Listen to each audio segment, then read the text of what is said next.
Audio número 3 de la unidad número 2 de la materia Teoría General del Proceso a cargo de Secretaría Académica de la Universidad Nacional de Lomas de Zamora.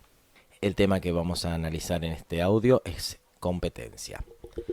La competencia, vamos a encontrar en los libros, van a encontrar distintos tipos de conceptos, distintos tipos de formas en las cuales lo vamos a poder ver. Para nuestra materia, el concepto más adecuado de competencia es la capacidad o aptitud que la ley reconoce en determinados sectores del órgano jurisdiccional para ejercer sus funciones resolviendo determinados conflictos o etapas del proceso. ¿Qué quiere decir esto? Nosotros vimos en el audio número 2 el concepto y el alcance de la voz jurisdicción, lo que implica la jurisdicción para el Poder Judicial, para los órganos jurisdiccionales. Hemos visto que todos los jueces poseen jurisdicción, por lo tanto todos tienen la facultad de decir cómo se aplica el derecho en cada proceso o en cada situación particular. Esto generaría que cualquier juez pudiera o pudiese entender en cualquier proceso. Por lo tanto, no tendrían una especificidad necesaria para resolverlos de modo adecuado. Es por esto que la ley ha generado una limitación a la jurisdicción, que es lo que se denomina competencia. De esta forma, cada juez, cada representante del Poder Judicial, cada órgano jurisdiccional va a entender de modo exclusivo en aquellos procesos que, según los criterios para la competencia, para determinar la competencia que vamos a ver en un momento, les sean adecuados, les sean oponibles. Es decir, como dice la definición, la competencia es una capacidad o aptitud, es un límite, una limitación que la ley le da a la jurisdicción de cada órgano jurisdiccional, de cada juez. Es un marco regulatorio que le dice a los jueces: ustedes tienen jurisdicción, podrían resolver cualquier proceso. Sin embargo, nosotros, los legisladores, vamos a decir que estos jueces van a entender en estas cuestiones, estos otros jueces van a entender en estas otras cuestiones y estos en otras cuestiones. De allí que sí existen distintos criterios para poder determinar la jurisdicción. La competencia, perdón. Estos criterios deben darse en su totalidad para poder afirmar que un juez es o no competente en el proceso en el cual está actuando. El primer criterio para determinar la competencia es el territorio, que es el espacio geográfico dentro del cual el órgano jurisdiccional va a aplicar la jurisdicción, valga la redundancia. Por lo tanto, cuando nosotros hablemos de jurisdicción, jamás vamos a estar hablando de territorio. Cuando hablemos de competencia, ahí vamos a estar hablando o encontrándonos dentro de un marco territorial en el cual el órgano jurisdiccional, los jueces, aplican la jurisdicción.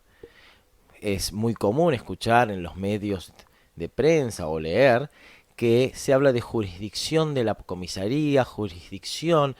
Se confunde en ese caso territorio, competencia según el territorio, con jurisdicción. El segundo criterio para determinar la competencia es la materia. Estas son las ramas específicas del derecho a las cuales cada órgano jurisdiccional, cada juzgado, se va a abocar. Es lo que también se denomina como fueros. Vamos a tener materia civil, penal, comercial, familia, contravencional, etc. El tercer criterio para determinar la competencia es el valor. Actualmente en los procesos no penales el valor ha quedado fuera de uso, salvo por algunas cuestiones en las que los jueces de paz letrado intervienen y no debe intervenir la justicia ordinaria, la justicia civil o comercial. Donde más vamos a ver el criterio valor es dentro de los procesos penales, donde aquellos procesos cuya pena máxima no implique una condena privativa de la libertad van a ser procesos correccionales. En cambio, aquellos procesos donde la posible pena máxima del delito sí implique una pena privativa de la libertad van a ser criminales. El cuarto criterio es el grado. El grado es la estructura que tiene el Poder Judicial. Por lo tanto, un proceso cuando recién inicia va a estar en primera instancia, va a ser un proceso que el criterio para determinar la competencia es de primer grado. Si por algún tipo de actividad impugnativa el proceso va a alguna de las cámaras de alzada, de apelación o de casación en los procesos penales, el grado va a ser segundo porque es segunda instancia. Y si el proceso en sí permite la impugnación que acceda a el proceso llegar a la Suprema Corte o a la Corte Suprema de Justicia, vamos a estar ante un tercer grado. El quinto criterio para determinar la competencia es el turno. El turno es el orden o la estructura que poseen los órganos jurisdiccionales, de modo que cada uno de ellos intervenga en una similar cantidad de causas al año. Por eso en los procesos no penales esto se da a través de un sorteo donde cada causa, a medida que se van iniciando, se va presentando, se sortea y se le otorga un órgano jurisdiccional. En los procesos penales, los órganos jurisdiccionales poseen un turno determinado dentro del mes en el cual están activos.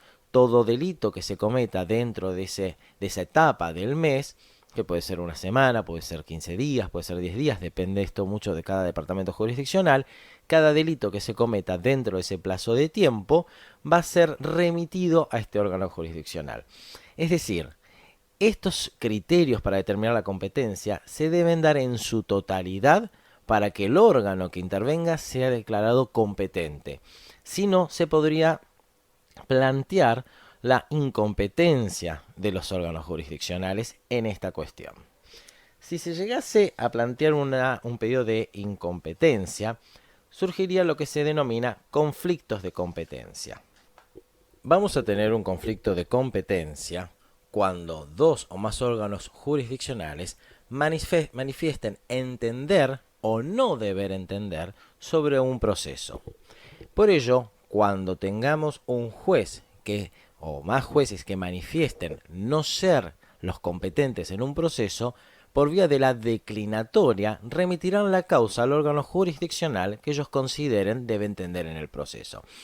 Por el contrario, cuando un órgano jurisdiccional considere que él es el competente y que quien tiene la causa no es competente, por vía de la inhibitoria va a pedir que le remitan la causa.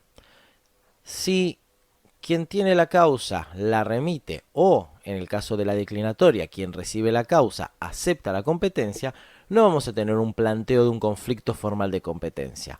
Ahora, por el contrario, si quien recibe la causa dentro de una declinatoria manifiesta tampoco ser competente o cuando se plantea una inhibitoria a quien se le pide la causa manifiesta que sí es competente, ahí sí va a existir un conflicto de competencia. En estas cuestiones, siempre que exista un conflicto de competencia entre dos órganos jurisdiccionales, va a resolver el órgano jerárquicamente superior común a ambos. Es decir, que si estuviéramos ante dos juzgados de primera instancia en lo civil y comercial de la provincia de Buenos Aires, entendería y resolvería el conflicto de competencia la Cámara de Apelaciones en lo civil y comercial de la provincia de Buenos Aires. Ahora, si un juzgado fuera penal y el otro fuera civil, el órgano jurisdiccional jerárquicamente superior a ambos es la Corte Suprema de Justicia de la provincia de Buenos Aires o el Tribunal Supremo de Justicia de la provincia de Buenos Aires.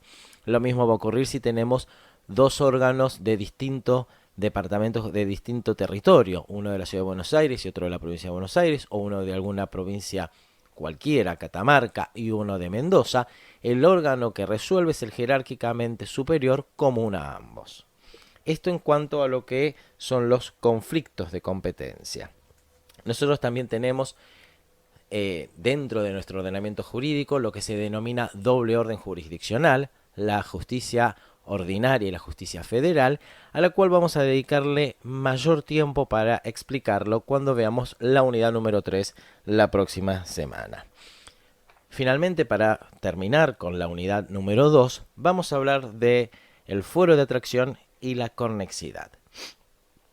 Va a existir conexidad cuando dos expedientes tengan situaciones análogas que deban ser resueltas en el mismo sentido. ¿Qué quiere decir esto? Si tenemos de un hecho la existencia de distintas partes o distintos sujetos afectados por el hecho, estos podrían iniciar el proceso en conjunto a través de un litisconsorcio, una pluralidad de partes, tema que vamos a estudiar en la unidad número 7, o pueden iniciarlo por separado. De iniciarlo por separado, el demandado en este proceso puede pedir la conexidad de los expedientes. Van a seguir siendo dos expedientes que van a tramitar por separado, pero van a avanzar al mismo tiempo dentro del mismo órgano jurisdiccional para que la resolución de ambos no sea contradictoria. Esto respecto a la conexidad. El fuero de atracción ocurre solamente en los procesos universales. Los procesos universales son aquellos que atañen o afectan a la universalidad, a la totalidad del patrimonio de una persona. Y solo existen tres procesos universales: los procesos concursales, los procesos de quiebra y los procesos sucesorios. ¿Por qué es esto? Porque se está resolviendo qué va a ocurrir con la totalidad del patrimonio que posee una persona. Por lo tanto, no se puede dividir en más partes que aquellas que puedan complementar la totalidad del mismo. Es decir, que si una persona tiene una propiedad y tiene dos herederos, a cada heredero le tiene que corresponder el 50% de la misma. Si no fuera por el fuero de atracción, si no existiese el fuero de atracción y pudiéramos tener dos procesos sucesorios, a cada heredero le darían el 100% de la sucesión, lo cual sería imposible de llevar a la práctica, porque no puede haber dos personas que sean titulares del 100% del mismo bien. Cada uno debe tener la proporción que por ley le corresponda. Lo mismo ocurre con los concursos o con la quiebra. Siempre que se deba resolver sobre la totalidad del patrimonio de una persona, todo proceso patrimonial, es decir, todo proceso que tenga que ver con los bienes que tiene esta persona, van a ser atraídos por el principal, van a ser llevados a este proceso para que se resuelvan y se dividan y se particionen de modo adecuado. Con esto damos por finalizada la unidad número 2. Reiterando lo que dijimos en el audio número 1, queda a disposición de todos los alumnos tanto en los foros del aula virtual, así como el mail que posee la cátedra para cualquier tipo de pregunta, cualquier tipo de cuestión que no haya quedado clara. También les recordamos que deben o tienen una tarea para el jueves, la cual consiste en contestar preguntas respecto a la unidad número 2. El realizar esta tarea no lleva calificación, pero nos va a permitir a nosotros evaluar cuáles son los puntos que no han sido explicados cuáles son los puntos que deberían los alumnos darle un poco más de atención, leer un poco más los libros, complementar con la bibliografía que hemos dado, y de esa forma nosotros vamos a poder manifestar mediante el aula virtual, el campus virtual, a dónde consideramos que tienen que hacer mayor hincapié para poder comprender mejor la materia, o también agregar bibliografía o materiales que aclaren los mismos.